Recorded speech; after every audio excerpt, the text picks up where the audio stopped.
it chapter by chapter, one bite at a time. So many adventures and mountains we can climb. Take it word for word, line by line, one bite at a time.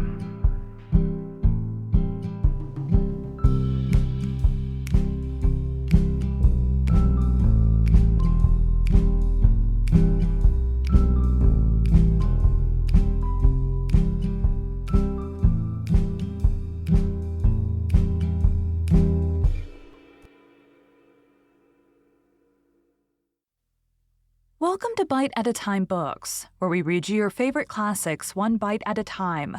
My name is Bree Carlile, and I love to read, and wanted to share my passion with listeners like you. If you enjoy our show, be sure to follow us so you get all the new episodes. If you want to see exclusive behind the scenes of our show, follow us on YouTube. We would also love for you to drop us a rating on your favorite podcast platform and share our show with your friends.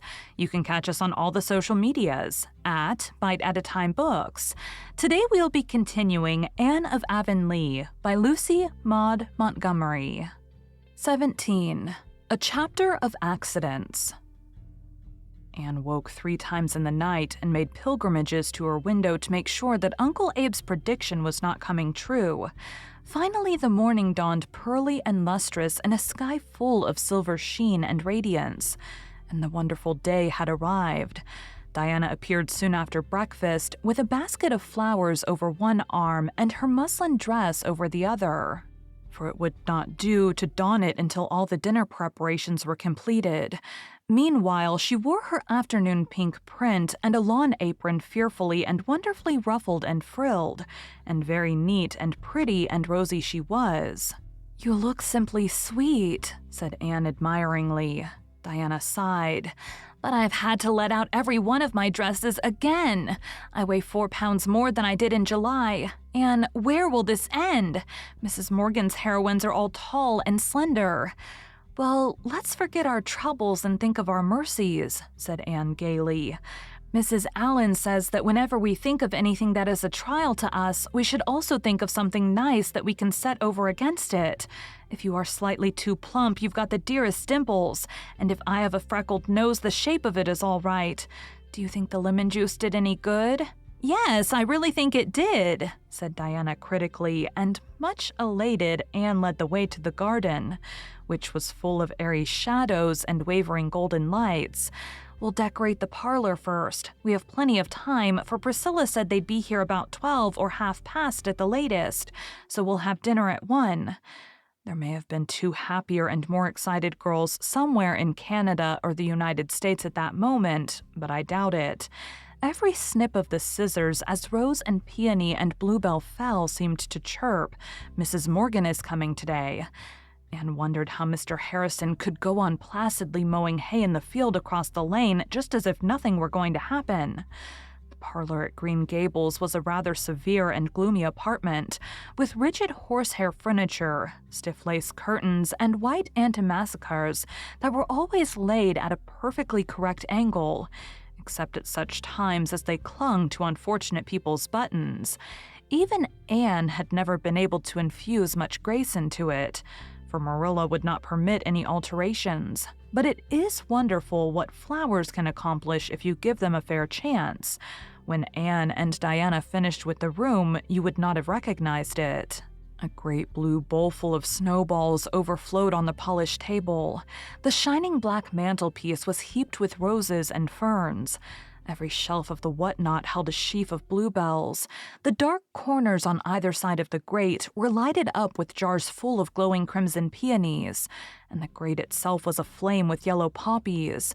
All this splendor and color mingled with the sunshine falling through the honeysuckle vines at the windows in a leafy riot of dancing shadows over walls and floor, made of the usually dismal little room the veritable bower of Anne's imagination, and even extorted a tribute of admiration from Marilla, who came in to criticize and remained to praise. "Now we must set the table," said Anne in the tone of a priestess about to perform some sacred rite in honor of a divinity.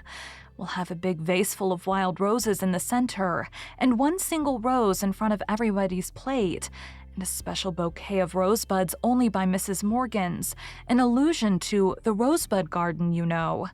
The table was set in the sitting room with Marilla's finest linen and the best china, glass, and silver. You may be perfectly certain that every article placed on it was polished or scoured to the highest possible perfection of gloss and glitter. Then the girls tripped out to the kitchen, which was filled with appetizing odors emanating from the oven, where the chickens were already sizzling splendidly. Anne prepared the potatoes, and Diana got the peas and beans ready.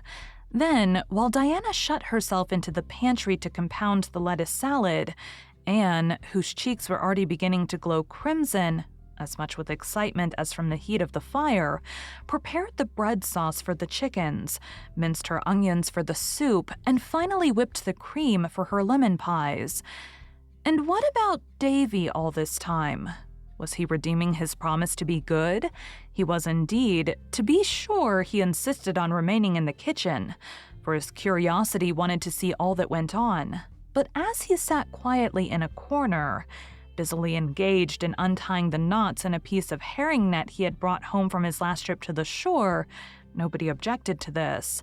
At 11:30, the lettuce salad was made. The golden circles of the pies were heaped with whipped cream, and everything was sizzling and bubbling that ought to sizzle and bubble. "We'd better go and dress now," said Anne, "for they may be here by 12. We must have dinner at sharp 1, for the soup must be served as soon as it's done." Serious indeed were the toilet rites presently performed in the east gable. Anne peered anxiously at her nose and rejoiced to see that its freckles were not at all prominent, thanks either to the lemon juice or to the unusual flush on her cheeks. When they were ready, they looked quite as sweet and trim and girlish as ever did any of Mrs. Morgan's heroines. "I do hope I'll be able to say something once in a while and not sit like a mute," said Diana anxiously. "All Mrs. Morgan's heroines converse so beautifully, but I'm afraid I'll be tongue-tied and stupid, and I'll be sure to say 'I seen.' I haven't often said it since Miss Stacy taught here, but in moments of excitement it's sure to pop out. And if I were to say 'I seen' before Mrs. Morgan, I'd die of mortification, and it would be almost as bad to have nothing to say. I'm nervous about a good many things," said Anne, "but I don't think there's much fear that I won't be able to talk." And to do her justice, there wasn't. Anne shrouded her muslin glories in a big apron and went down to concoct her soup. Marilla had dressed herself and the twins and looked more excited than she had ever been known to look before. At 12:30, the Allens and Miss Stacy came. Everything was going well, but Anne was beginning to feel nervous. It was surely time for Priscilla and Mrs. Morgan to arrive. She made frequent trips to the gate and looked as anxiously down the lane as ever her namesake in the Bluebeard story peered from the tower casement. "Suppose they don't come at all," she said piteously. "Don't suppose it. It would be too mean," said Diana, who, however, was beginning to have uncomfortable misgivings on the subject. "Anne," said Marilla, coming out from the parlor, "Miss Stacy wants to see Miss Barry's willowware platter." Anne hastened to the sitting-room closet to get the platter. She had, in accordance with her promise to Mrs. Lynde, written to Miss Barry of Charlottetown, asking for the loan of it. Miss Barry was an old friend of Anne's, and she promptly sent the platter out with a letter exhorting Anne to be very careful of it, for she had paid $20 for it. The platter had served its purpose at the Aid Bazaar and had then been returned to the Green Gables closet, for Anne would not trust anybody but herself to take it back to town. She carried the platter carefully to the front door where her guests were enjoying the cool breeze that blew up from the brook. It was examined and admired, then, just as Anne had taken it back into her own hands, a terrific crash and clatter sounded from the kitchen pantry. Marilla, Diana, and Anne fled out, the latter pausing only long enough to set the precious platter hastily down on the second step of the stairs. When they reached the pantry, a truly harrowing spectacle met their eyes. A guilty-looking small boy scrambling down from the table, with his clean print blouse liberally plastered with yellow filling, and on the table, the shattered remnants of what had been two brave, be-creamed lemon pies. Davy had finished raveling out his herring net and had wound the twine into a ball. Then he had gone into the pantry to put it up on the shelf above the table, where he already kept a score or so of similar balls, which, so far as could be discovered, served no useful purpose save to yield the joy of possession. Davy had to climb on the table and reach over to the shelf at a dangerous angle, something he had been forbidden by Marilla to do, as he had come to grief once before in the experiment. The result in this instance was disastrous. Davy slipped and came sprawling squarely down on the lemon pies. His clean blouse was ruined for that time, and the pies for all time. It is, however, an ill wind that blows nobody good, and the pig was eventually the gainer by Davy's mischance. "Davy Keith," said Marilla, shaking him by the shoulder, "didn't I forbid you to climb up on that table again? Didn't I?" "I forgot," whimpered Davy. "You've told me not to do such an awful lot of things that I can't remember them all." "Will you march upstairs and stay there till after dinner? Perhaps you'll get them sorted out in your memory by that time." "No, Anne, never you mind interceding for him. I'm not punishing him because he spoiled your pies. That was an accident. I'm punishing him for his disobedience. Go, Davy, I say." "Ain't I to have any dinner?" wailed Davy. "You can come down after dinner is over and have yours in the kitchen." "Oh, all right," said Davy, somewhat comforted. "I know Anne'll save some nice bones for me, won't you, Anne? 'Cause you know I didn't mean to fall on the pies. Say, Anne, since they are spoiled, can't I take some of the pieces upstairs with me?" "No, no lemon pie for you, Master Davy," said Marilla, pushing him toward the hall. "What shall we do for dessert?" asked Anne, looking regretfully at the wreck and ruin. "Get out a crock of strawberry preserves," said Marilla consolingly. "There's plenty of whipped cream left in the bowl for it." 1 o'clock came, but no Priscilla or Mrs. Morgan. Anne was in an agony. Everything was done to a turn, and the soup was just what soup should be, but couldn't be depended on to remain so for any length of time. "I don't believe they're coming after all," said Marilla crossly. Anne and Diana sought comfort in each other's eyes. At 1:30, Marilla again emerged from the parlor. "Girls, we must have dinner. Everybody is hungry, and it's no use waiting any longer. Priscilla and Mrs. Morgan are not coming, that's plain, and nothing is being improved by waiting." Anne and Diana set about lifting the dinner with all the zest gone out of the performance. "I don't believe I'll be able to eat a mouthful," said Diana dolefully. "Nor I, but I hope everything will be nice for Miss Stacy's and Mr. and Mrs. Allen's sakes," said Anne listlessly. When Diana dished the peas, she tasted them, and a very peculiar expression crossed her face. "Anne, did you put sugar in these peas?" "Yes," said Anne, mashing the potatoes with the air of one expected to do her duty. "I put a spoonful of sugar in it. We always do. Don't you like it?" "But I put a spoonful in too when I set them on the stove," said Diana. Anne dropped her masher and tasted the peas also. Then she made a grimace. "How awful! I never dreamed you would put sugar in it, because I knew your mother never does. I happened to think of it. For a wonder, I'm always forgetting it, so I popped a spoonful in."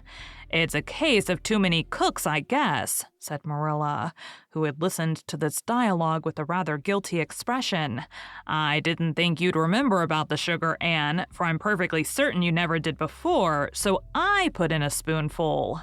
The guests in the parlor heard peal after peal of laughter from the kitchen, but they never knew what the fun was about. There were no green peas on the dinner table that day, however. "Well," said Anne, sobering down again with a sigh of recollection, "we have the salad anyhow, and I don't think anything has happened to the beans. Let's carry the things in and get it over." It cannot be said that that dinner was a notable success socially. The Allens and Miss Stacy exerted themselves to save the situation, and Marilla's customary placidity was not noticeably ruffled. But Anne and Diana, between their disappointment and the reaction from their excitement of the forenoon, could neither talk nor eat. Anne tried heroically to bear her part in the conversation for the sake of her guests, but all the sparkle had been quenched in her for the time being, and in spite of her love for the Allens and Miss Stacy, she couldn't help thinking how nice it would be when everybody had gone home and she could bury her weariness and disappointment in the pillows of the east gable. There's an old proverb that really seems at time to be inspired. It never rains, but it pours. The measure of that day's tribulations was not yet full. Just as Mr. Allen had finished returning thanks, there arose a strange, ominous sound on the stairs, as of some hard, heavy object bounding from step to step, finishing up with a grand smash at the bottom. Everybody ran out into the hall. Anne gave a shriek of dismay. At the bottom of the stairs lay a big pink conch shell amid the fragments of what had been Miss Barry's platter. And at the top of the stairs knelt a terrified Davy, gazing down with wide-open eyes at the havoc. "Davy," said Marilla ominously, "did you throw that conch down on purpose?" "No, I never did," whimpered Davy. "I was just kneeling here quiet as quiet to watch you folks through the banisters, and my foot struck that old thing and pushed it off, and I'm awful hungry, and I do wish you'd lick a fellow and have done with it, instead of always sending him upstairs to miss all the fun." "Don't blame Davy," said Anne, gathering up the fragments with trembling fingers. "It was my fault. I set that platter there and forgot all about it. I am properly punished for my carelessness, but oh, what will Miss Barry say?" "Well, you know she only bought it, so it isn't the same as if it was an heirloom," said Diana, trying to console. The guests went away soon after, feeling that it was the most tactful thing to do, and Anne and Diana washed the dishes, talking less than they had ever been known to before. Then Diana went home with a headache, and Anne went with another to the east gable, where she stayed until Marilla came home from the post office at sunset, with a letter from Priscilla written the day before. Mrs. Morgan had sprained her ankle so severely that she could not leave her room. "And oh, Anne dear," wrote Priscilla, "I'm so sorry, but I'm afraid we won't get up to Green Gables at all now, for by the time Auntie's ankle is well, she will have to go back to Toronto. She has to be there by a certain date." "Well," sighed Anne, laying the letter down on the red sandstone step of the back porch where she was sitting, while the twilight rained down out of a dappled sky. "I always thought it was too good to be true that Mrs. Morgan should really come. But there, that speech sounds as pessimistic as Miss Eliza Andrews, and I'm ashamed of making it. After all, it was not too good to be true. Things just as good and far better are coming true for me all the time. And I suppose the events of today have a funny side too. Perhaps when Diana and I are old and gray, we shall be able to laugh over them. But I feel that I can't expect to do it before then, for it has truly been a bitter disappointment." "You'll probably have a good many more and worse disappointments than before you get through life," said Marilla, who honestly thought she was making a comforting speech. "It seems to me, Anne, that you are never going to outgrow your fashion of setting your heart so on things and then crashing down into despair because you don't get them."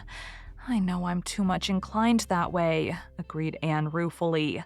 "When I think something nice is going to happen, I seem to fly right up on the wings of anticipation, and then the first thing I realize I drop down to earth with a thud. But really, Marilla, the flying part is glorious as long as it lasts. It's like soaring through a sunset. I think it almost pays for the thud." "Well, maybe it does," admitted Marilla. "I'd rather walk calmly along and do without both flying and thud, but everybody has their own way of living. I used to think there was only one right way, but since I've had you and the twins to bring up, I don't feel so sure of it. What are you going to do about Miss Barry's platter?" "Pay her back the $20 she paid for it, I suppose. I'm so thankful it wasn't a cherished heirloom, because then no money could replace it. Maybe you could find one like it somewhere and buy it for her." "I'm afraid not. Platters as old as that are very scarce. Mrs. Lynde couldn't find one anywhere for the supper.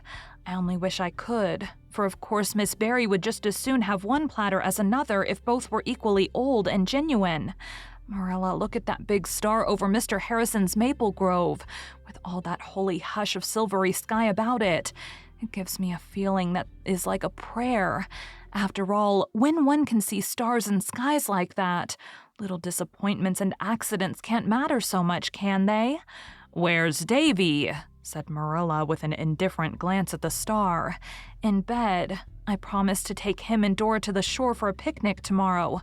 Of course, the original agreement was that he must be good, but he tried to be good, and I hadn't the heart to disappoint him. You'll drown yourself or the twins rowing about the pond in that flat, grumbled Marilla. I've lived here for 60 years, and I've never been on the pond yet. Well, it's never too late to mend, said Anne roguishly. Suppose you come with us tomorrow. We'll shut Green Gables up and spend the whole day at the shore daffing the world aside. No, thank you, said Marilla with indignant emphasis. I'd be a nice sight, wouldn't I, rowing down the pond in a flat? I think I hear Rachel pronouncing on it. There's Mr. Harrison driving away somewhere. Do you suppose there's any truth in the gossip that Mr. Harrison is going to see Isabella Andrews? No, I'm sure there isn't. He just called there one evening on business with Mr. Harmon Andrews, and Mrs. Lynde saw him and said she knew he was courting because he had a white collar on. I don't believe Mr. Harrison will ever marry. He seems to have a prejudice against marriage. Well, you can never tell about those old bachelors, and if he had a white collar on, I'd agree with Rachel that it looks suspicious, for I'm sure he never was seen with one before. I think he only put it on because he wanted to conclude a business deal with Harmon Andrews, said Anne. I've heard him say that's the only time a man needs to be particular about his appearance, because if he looks prosperous, the party of the second part won't be so likely to try to cheat him. I really feel sorry for Mr. Harrison. I don't believe he feels satisfied with his life. It must be very lonely to have no one to care about except a parrot, don't you think?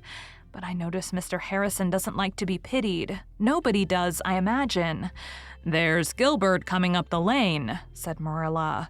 If he wants you to go for a row on the pond, mind you put on your coat and rubbers. There's a heavy dew tonight.